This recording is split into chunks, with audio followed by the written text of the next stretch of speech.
Okay, we're going to go live here with our first Zoom Ward 2 meeting. This is now year 14 that we've had these, and I want to do a couple thank yous to start out with. First, Aaron Knight and all of the people at IT who are out here making sure that this works, which we certainly appreciate. And as most of you will see if you're looking, we have representatives from virtually every department in the city, and they're taking up their evening to do this. And I certainly appreciate their efforts to be here. We'll just kind of give you a quick little order of the evening. We're going to start with just some updates from Ward 2 projects that are going on. And I've asked a few of the department heads to do that for us. And then many of you submitted some questions, and we've shared those with the department heads. And we'll leave time for each of the department heads to answer those questions. And then we'll open it up for questions for people who have registered, who are participants. You can use the chat button and raise your hand if you have a question when that session time comes. And then you'll be recognized. And we're just trying to get, real-time feedback, questions and responses. So hopefully everybody who has logged in knows how to use Zoom. Wes, do you have any? I think you nailed it. We're ready to go. Yeah. All right. Let's jump into the questions. So we're going to start with first an update on the Markham Street project, which involves more than just the physical street, but also what's going to happen with the old scrapyard. And so I think we'll start with James Waldron.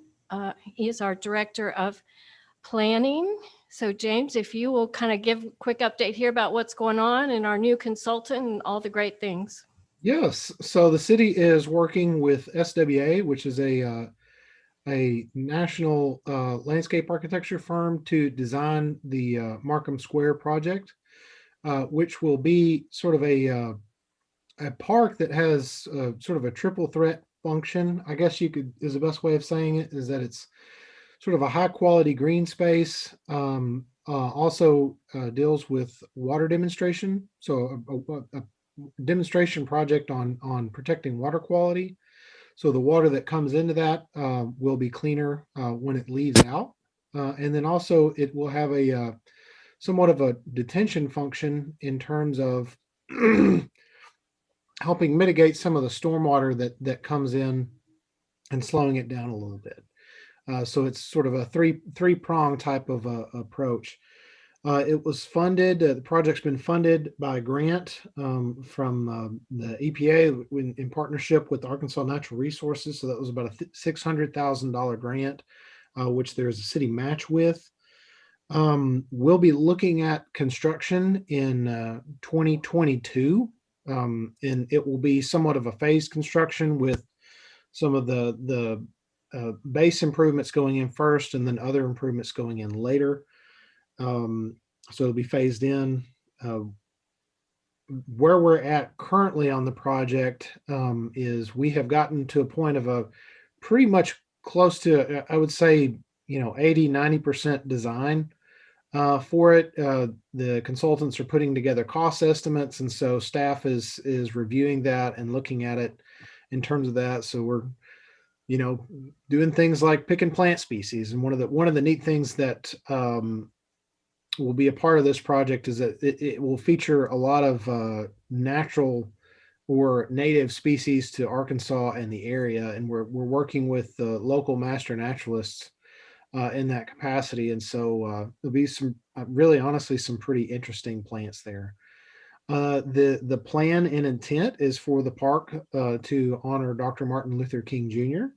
And that with name and some artwork. So if anybody has noticed at College in Salem, the wonderful art project that just appeared today, Event Horizon, we'll be using some of the Public Art Board will be using some of their funding to help contribute for public art in that arena as well. And then I think Finley can probably touch on maybe with the Markham Street and some plans that we have with shared streets on the north and south sides of the park. Thank you, James. Yes, Finley Vincent is our Director of Transportation. And so Finley, take it away.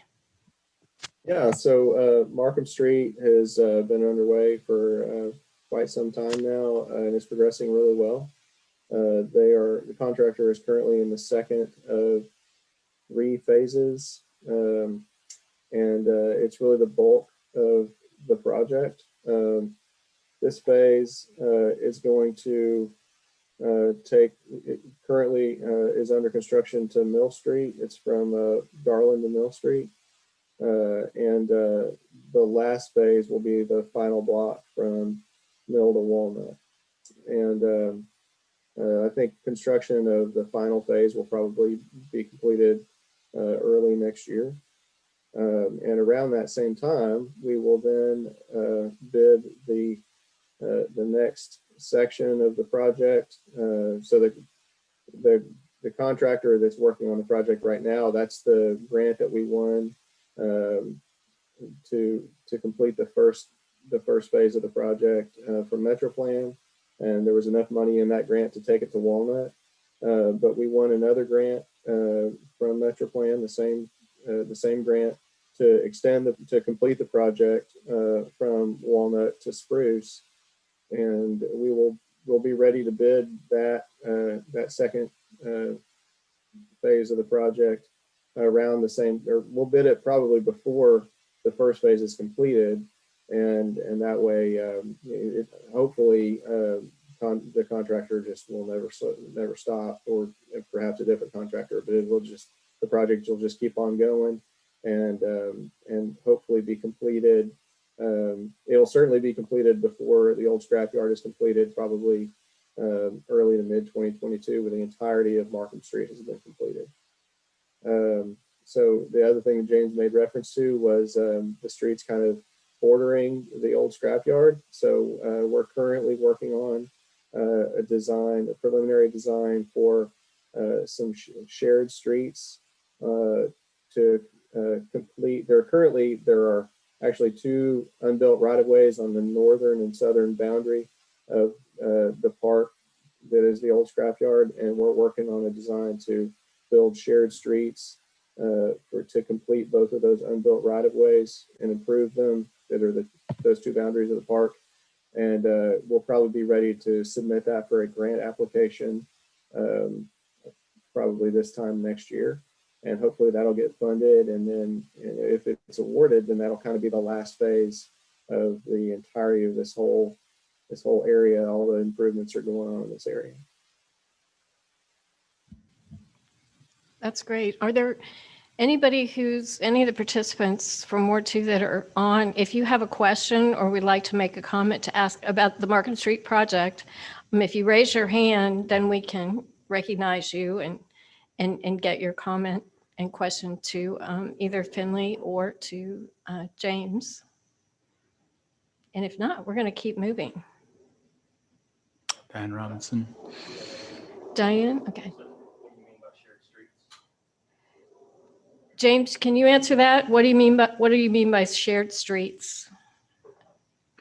So shared streets are sort of I would say in some ways it's a counterintuitive concept, but it is a street that really, in a lot of ways, the priority of the pedestrian is as high level as it is for the car that's driving through. It's meant to create a safe pedestrian environment. And so in that, one of the things that we do with that type of concept is take the curbs out to where the sidewalk just bleeds into the street. Typically the street has some sort of, like different surface to it, some kind of tactile surface that signals to people that they're in an area where pedestrians will be walking around. And so it's meant to sort of be, I guess you would call it a plaza space in a way that also carries traffic. So if you've ever been on a street that sometimes closes down in different urban areas, that's kind of what the idea is here. And part of the concept behind that is to make the most of the park space that we have by helping bleed some of that out into the streets that are adjacent to it. Neither the north or the south street are really going to be very high traffic. And so that'll allow spaces for things like food trucks or street festival type things that really can make that space be a location where we can, celebrate even, I guess, in a larger sense. So. Great, thank you. Any other questions from anybody? Okay, we'll move on to the next. Shawana Rogers, if you're on there, we're going to recognize you next to give us an update, a little bit about the census, but maybe also some of the other projects that you're working on, because you're doing some really great things. Hello, everyone. We are closing down the census, or finishing up the census, wrapping it up.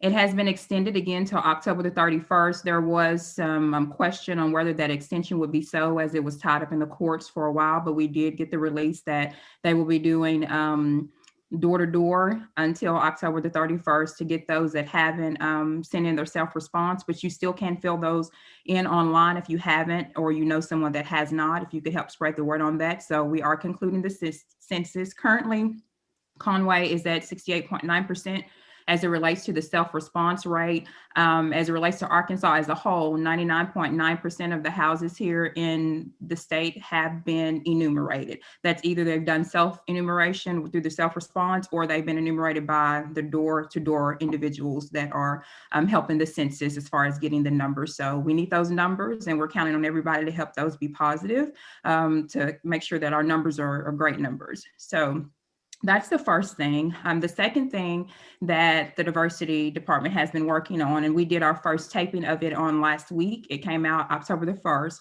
which is our Just Talk series.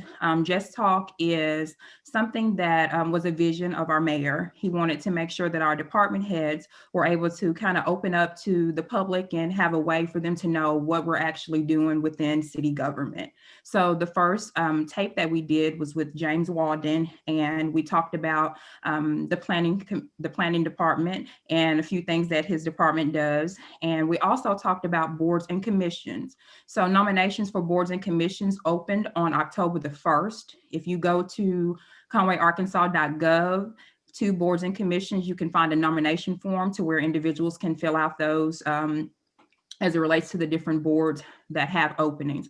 One of the things that we are working on now is creating a new diversity council, which you can get a nomination form for those as well. So we're looking at the Diversity Council to bring together citizens of Conway to come together to foster dialogue and create action steps to nurture positive relationships and create a sense of culture within our community. So that's something that we're currently working on. And we have a few other things that we're working on that we should be bringing out soon as well. But those are the top three that I've been doing so far. I had a chance to watch the video. It was really good. And I think those are going to be a great way, like you said, to get the word out about what's going on at the department level here in the city. It really was. Okay, so do we have any questions from any of our participants? Just raise your hand. And if not, we'll move on to the next. Kiera, where are you? There you are with her smiling face.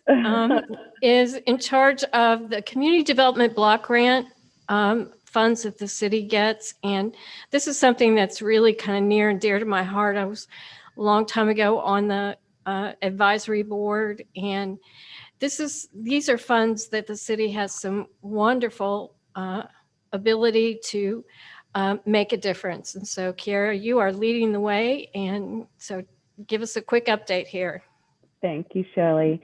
So one of the biggest things currently that is going on with CDBG is that we received $269,734 of CARES Act funding, and we decided that we would use that money to assist small businesses with grants, as well as rental and utility assistance. So we have $169,000 available for small businesses, and those are businesses that are no more than 20, but no less than 3. And they also have to have 51% of the employees, including the owner, have to be low to moderate income. So that's one of the biggest things, and we've gotten some great feedback for that, as well as the rental and utility assistance. We have $100,000 available for that, and it has been booming in the past week and a half that we've had it, and we've had a great response with that. Again, that is no more than 3 consecutive months of assistance. But that, again, that's something we've been pushing, and something that again, we've had a great response with. The second thing, of course, is the emergency shelter. And we have put out an RFQ for that. So we're looking forward to working with the architect and getting a schematic design so the city can see what that will look like. But this will be, again, one of the first emergency shelters in the city of Conway, something we are, again, very, very, very excited about. And thirdly, we just submitted our 2020 action plan. And for our project this year, we just decided that we will be finishing out the 5th Avenue Park. So that's something, this is our 3rd full year. We did the splash pad, we did the playground equipment, and then we're going to finish it out this year with walkability, extra shading and structures and things like that. So Fifth Avenue looks great. I was just out there a couple of weeks ago, and man, Hey. what it looks like now compared to what it was is just, it's night and day. So great job. Absolutely. Awesome. Thanks. Okay, any of our participants have questions? Just raise your hand and we'll make sure there's somebody. Laura?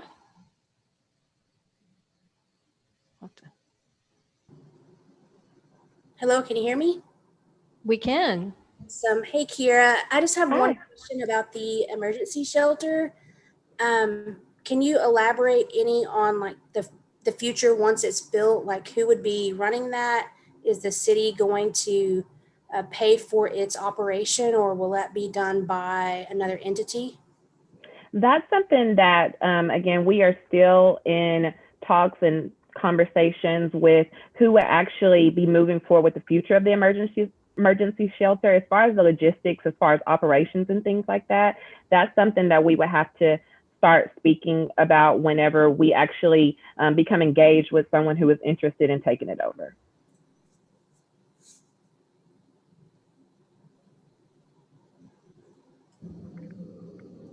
Okay.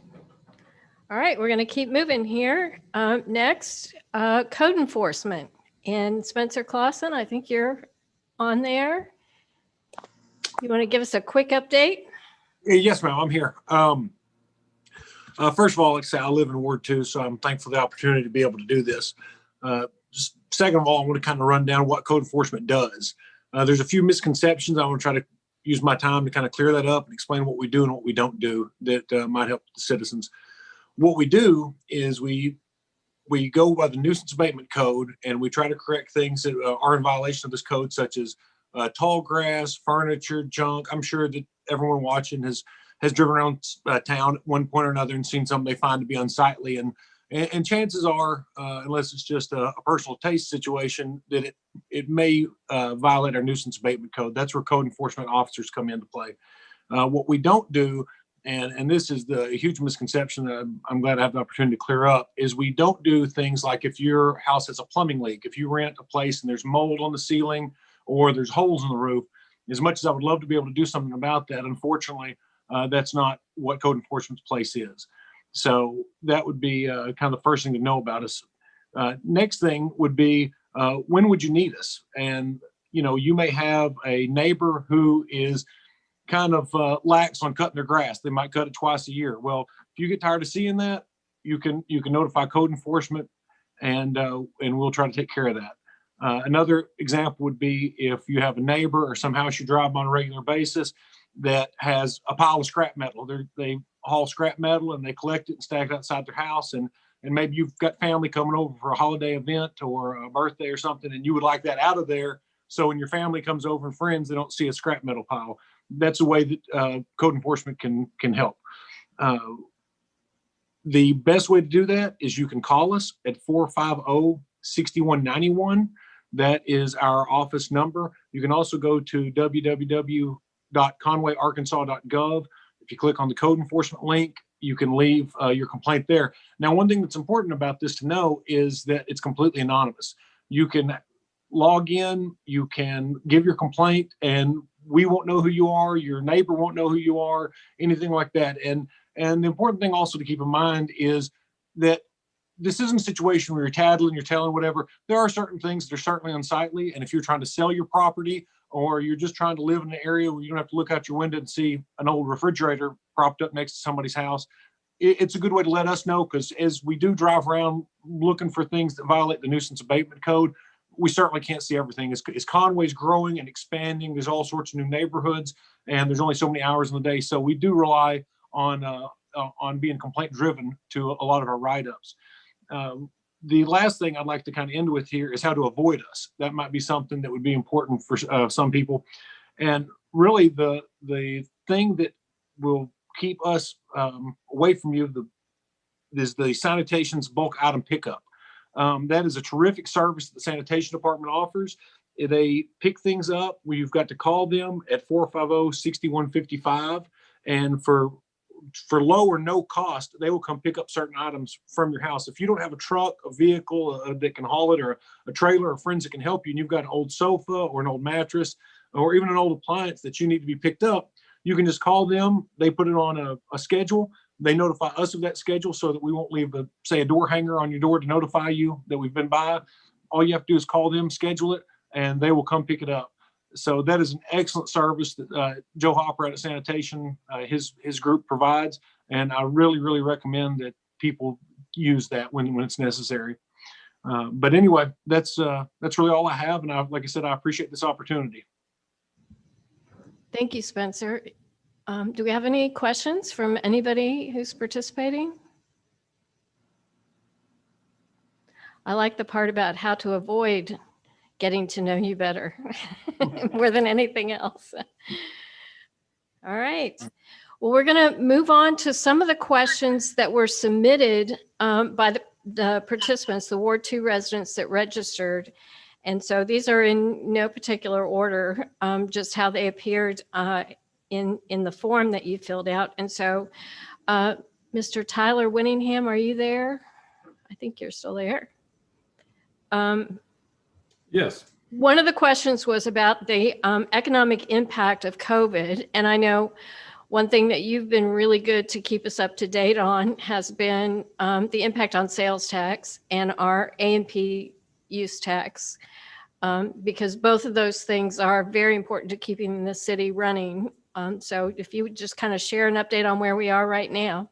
Sure. Yeah. Sales tax for us has continued to stay pretty strong, and that's not a scenario unique to Conway. That's really being seen in most or all the cities across the state. And the best explanation I've heard for that is that sales patterns, buying patterns are just shifting, and also you have a situation where most of us commute to another city to work, and since people were forced to stay home, instead of spending their money in the town where they work, they began to spend that money in the town where they lived.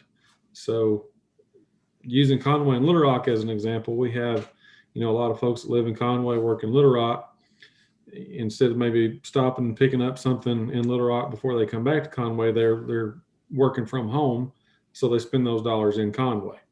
And then, of course, the opposite of that relationship is true as well. If we have folks that are living outside of Conway but driving to town to work, now they may be spending that money, in Little Rock or Mayflower or Greenbrier or so forth. So it's kind of all balanced itself out, but yet most cities are seeing sales tax increase.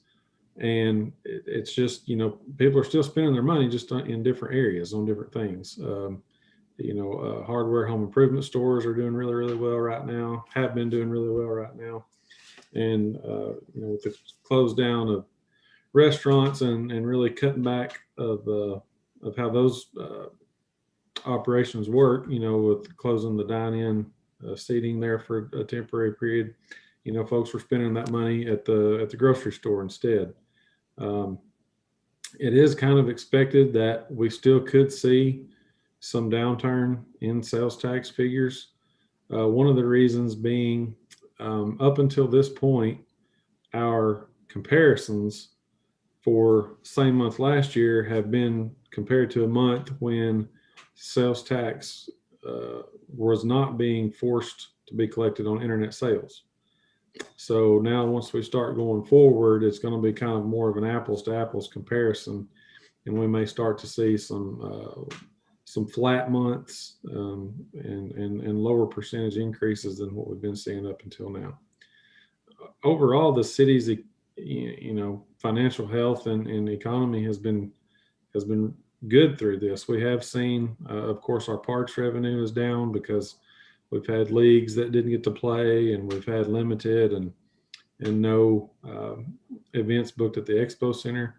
But to compensate that, we've been under a spending freeze since earlier in the year as well. So spending is down to sort of combat other revenues being down, and we're doing really well. We've been blessed, I think.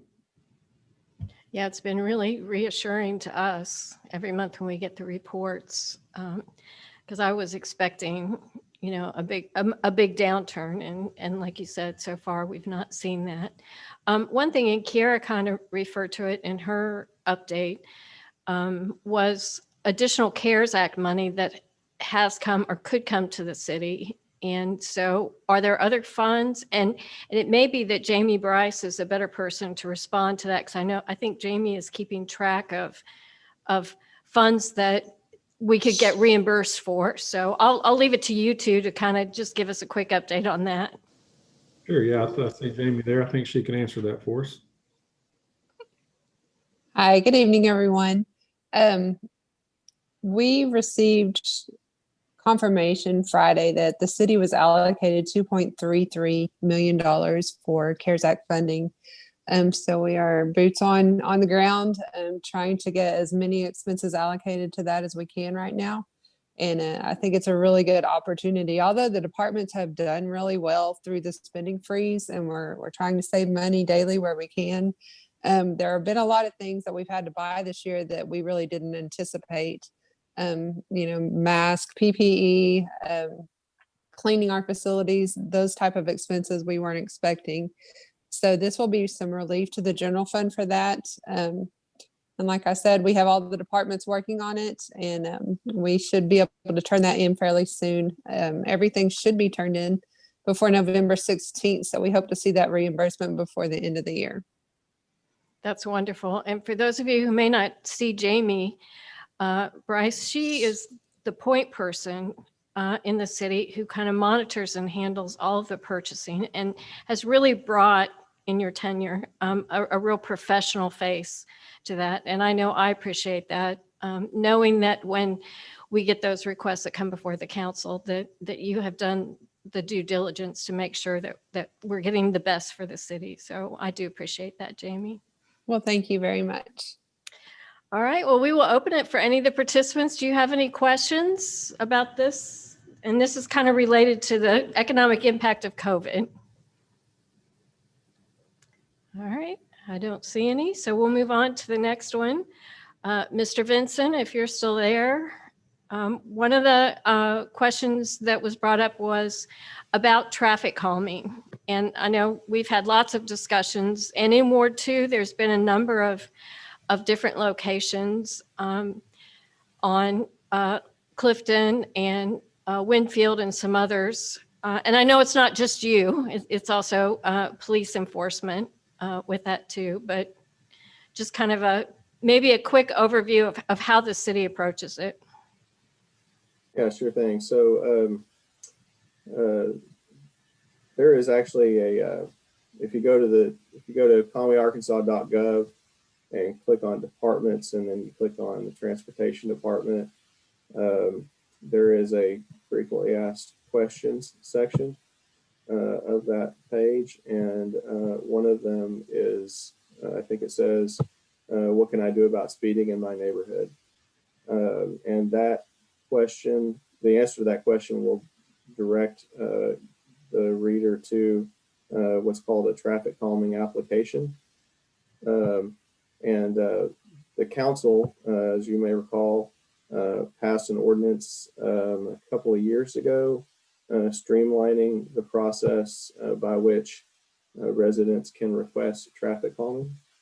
I think that I think downloading the traffic calming application is pretty straightforward. But essentially, to summarize it, what a resident would do is form a committee of 5 people. If the neighborhood already has a POA, then the POA could serve as what's called the traffic calming committee. And so then once that's been done, then they can submit the form with some details on it describing the problem. And then my department would then investigate the problem and make a determination regarding whether or not traffic calming is warranted, and whether or not the problem would be eligible for being for city funding. And then once that determination's been made, then it is returned to the applicants, and then the neighborhood can make a decision about how to proceed forward.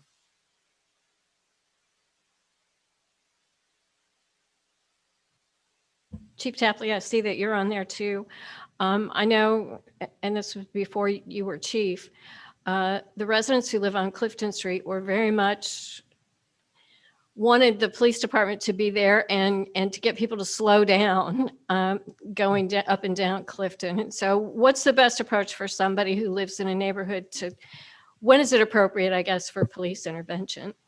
Sure. So the way we kind of handle it is, as you can imagine, we have multiple neighborhoods, places in Conway that citizens are concerned about traffic flow or speeding, stop signs, things of that nature. Most of that is handled through our traffic division. And the way that works generally is they'll call in, they'll talk to our traffic supervisor, discuss the problem. The traffic supervisor then coordinates with the officers in that unit to go out and do some kind of enforcement action. We will do that enforcement action until we see a response. At that point, we slow it down or shut it down, and then we move on to other areas of the city that have gotten complaints. And then as we have time, we'll circle back around to those as well. Okay, do any of the participants have questions related to traffic calming? Just raise your hand. Okay, well, Chief Tapley, since we have you up, there was a question about the use of, by the police department, the use of chokeholds and the duty to report.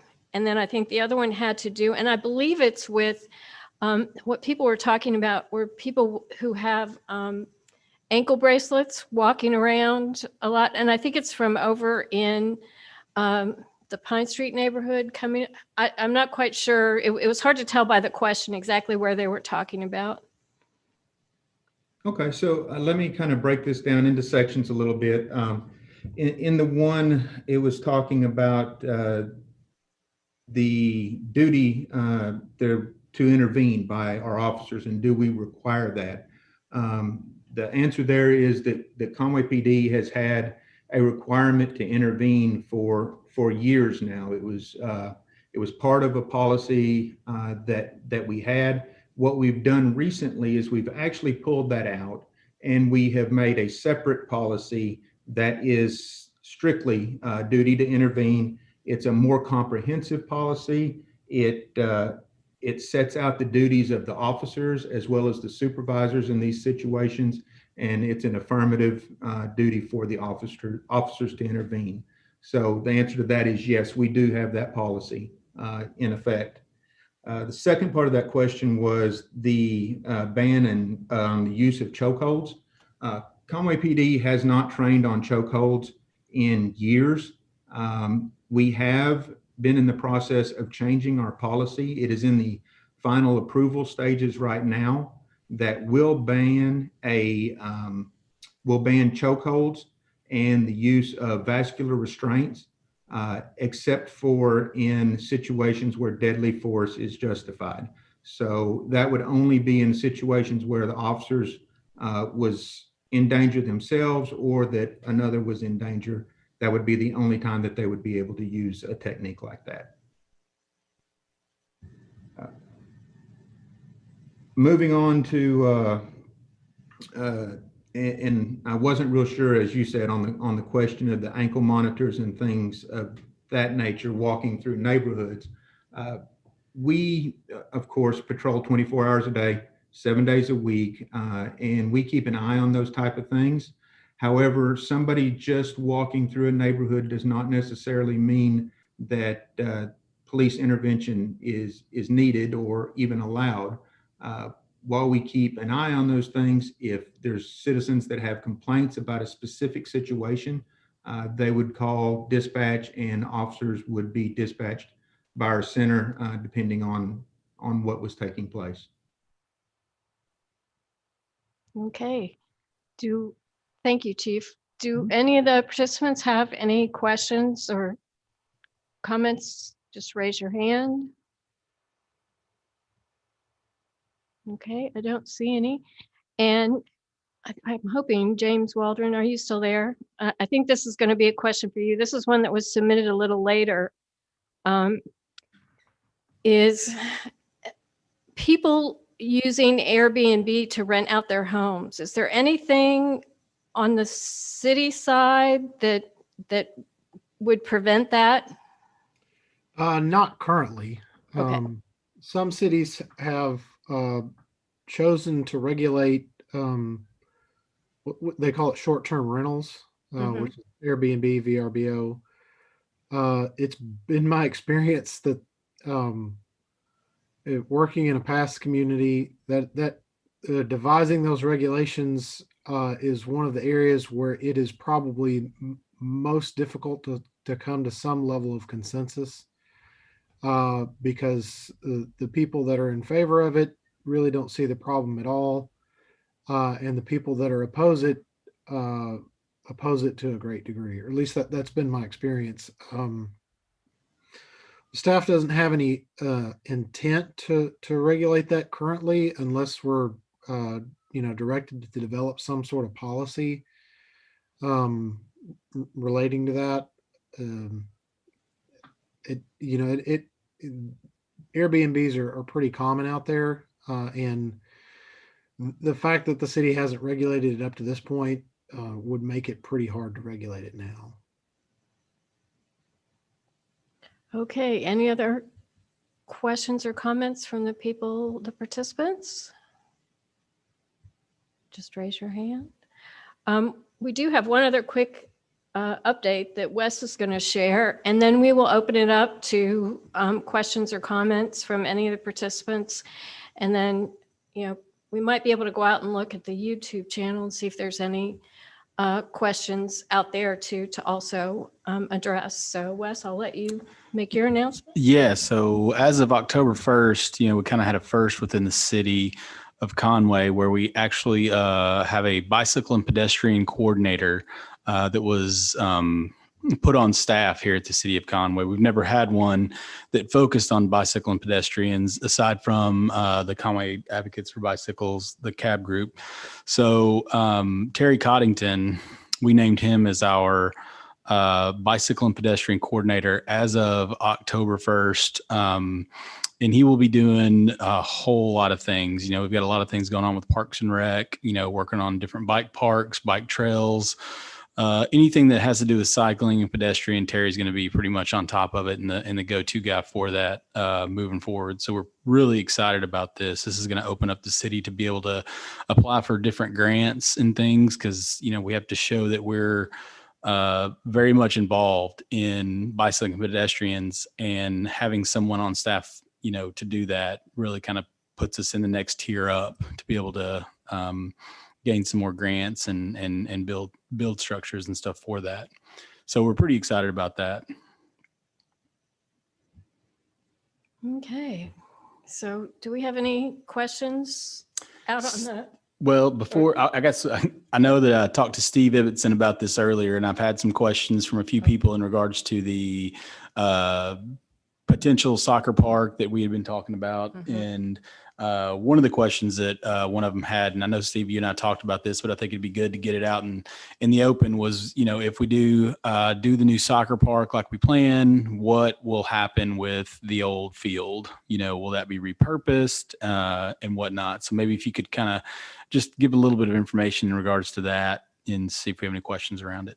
Sure, I'd be glad to. The old park would be repurposed. We would take citizen input on, what kind of activities they'd like to see out there, from archery ranges to dog park to, it's a large piece of property, so we could have multiple functions of it. Where the new soccer complex would be located is just north of the existing Curtis Walker Park. They're on Museum Road, and it would have 10 full-size soccer fields with a concession and restroom and some walking trails around it and a splash pad. And no flooding, right? No flooding. That's always a positive. It is. I know a lot of parents, they pay for spring soccer and get about half the games most of the time in Arkansas. So especially at our spot out there, because it stays so wet, but I like it. Thank you. Okay, well, we'll first open it up to the people who are the participants who registered and signed in and all that. So do any of you have any questions? Oh, Mark, Vaught? I was wondering when he was going to come in and You ask a couldn't question. He's resist. so You couldn't quiet. resist. Hey guys, Hello, hello. Hey, sir. appreciate y'all doing this. I remember when I had the opportunity to do it, and it was always good and informative and kind of interesting to be on the other side. Got a question for Steve. Hey, Steve, we're loving the Conway Tennis Center. Couple of questions on that. We talked about memberships there. Is that a possibility upcoming? We've discussed that. We're still looking at just the daily, just the daily fee right now, but that's something that we could spend some more time on and revisit that. The place is always packed. Yeah.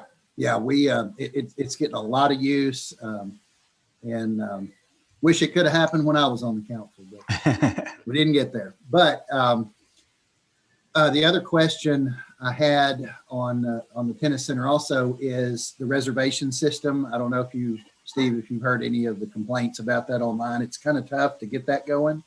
You guys going to move to a new reservation system? Yeah, you've got to register an active, and if your active has a free registration, they also have a pay registration. I encourage people to make sure that they're not paying for registration in active if they're trying to reserve anything with the Parks Department, because that's free. But once you're in and you set up a log on, you can go in and see what courts are available and pull your times up, reserve a time, and pay online. Yes, sir. We've used it a few times, and we're hoping there's a better one out there somewhere. But yeah, I think Wyatt's looked at a couple that can possibly handle it a little bit smoother. Great, thank you. Thank you. Thanks, Mark. Okay, anybody else that's out there? If not, we'll look at some of the questions that may have been come up on the YouTube channel. One in our Zoom chat, Diane just said she was thrilled to see the bike and pedestrian coordinator. Good. So are we. We are too. We are too. Well, all right. I think that's it, unless there's any department head, any of the city employees that have anything they want to add or comment on. If not, we're going to go ahead and close this up. Thanks again to all of you for coming. I know Wes and I really appreciate the time you took tonight, and we'll do it again next year. So thank you.